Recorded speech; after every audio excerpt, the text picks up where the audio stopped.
So we just did one example of calculating potential energy, and that was potential energy for a spring. Since a spring is a force that only depends on position and it doesn't actually depend on how you get from, that's not path dependent, it actually is possible to write a potential energy for the spring force, and we were able to find that that potential energy is 1/2 kx squared, where x is the displacement from the rest position of the spring.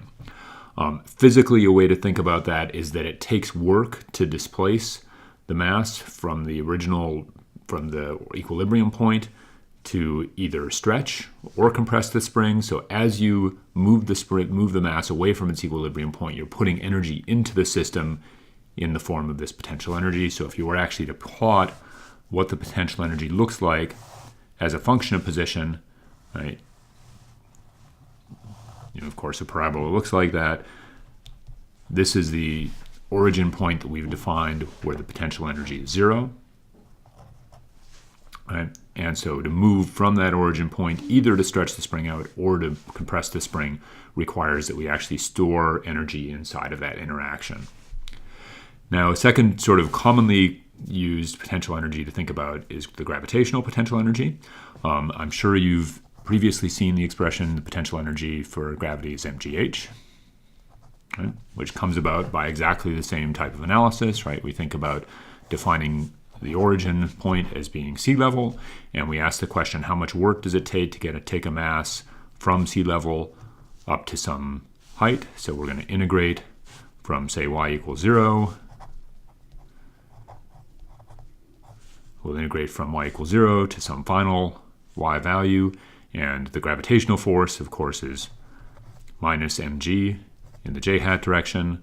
My differential vector, the distance that I'm moving through, the x vector, is simply dy j-hat. Right? And I, of course, have a negative sign out front because I'm asking the question, how much work does the force do, not how much work do I have to do against the force in order to move from this point to this point.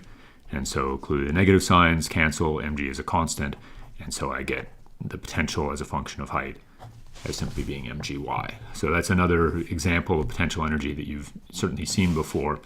One last example that I wanted to sort of highlight is the example that has to do with gravitational fields when you're talking about longer range gravitational fields, so where you actually have a force of gravity that's actually a 1/r² type of force, right? So the force of gravity in the sort of longer length scale is the gravitational constant times the two masses divided by the distance between the two masses squared in a direction that connects the two masses to each other, and it is an attractive force, right? That's what the gravitational force is.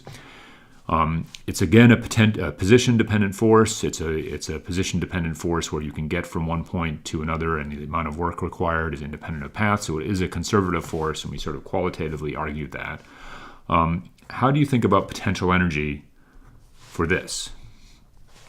Well, there are a couple of options. One option is you could define potential energy as starting from the surface of the Earth, right? And if you did that, you would basically say potential energy is 0 at the surface of the Earth, and then I'm going to calculate how much energy it takes to get to some distance from the Earth. And just like the potential energy of the gravitational field is positive in this framing, it would also be positive for this longer range force. It's just that as you went further away from the Earth, the sort of change in the potential energy would be smaller because that force will get smaller. What's more common, though, is that you actually think about the potential energy as being defined as 0 a long, long way away when the two objects are really a long way away from each other. So like here's the Earth, right? And then here's my satellite a long ways away, right? So this is some really long distance.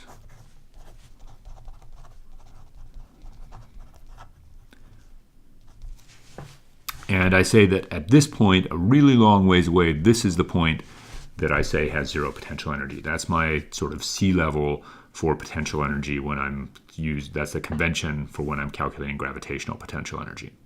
Now, if I do that, if you think about it, if I were to let this go and try to move it from this point in closer, in fact, the gravitational field would be doing work on the satellite if I moved it closer, right? Because as I move it closer, dx, right, is pointing in that direction, right? And the gravitational force is also pointing in that direction. So the amount of work that the gravitational field is doing to move from this point to this point is positive.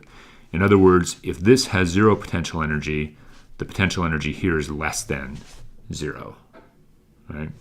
The convention for the gravitational field when you're talking about this 1 over r squared behavior is that you actually take the potential to be zero at infinity, and as you get closer, as the two objects get closer together, the amount of energy that's stored in the amount of potential energy actually is negative.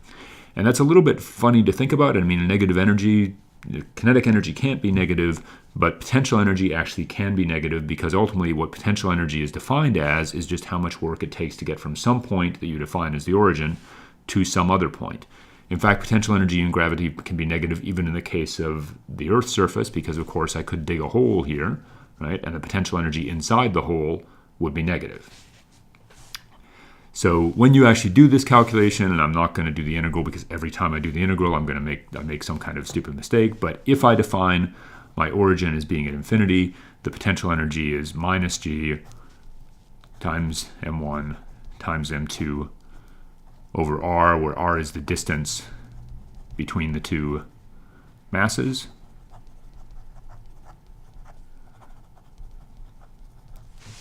And so you can sort of think about what that potential energy looks like as a function of distance, right? Clearly, as you get close to the Earth, that potential energy becomes more and more negative. And at this, if you were to actually get to the center of the Earth, it would go to negative infinity. And then it asymptotically approaches zero as you go a long ways away from the Earth. This is what is conventionally referred to as the Earth's gravitational well, which is to say that it's because of the fact that there's this attractive force, there's this sort of potential energy hole that an object can fall into. And in fact, when a satellite is circling the Earth, that satellite is caught in the Earth's gravitational well.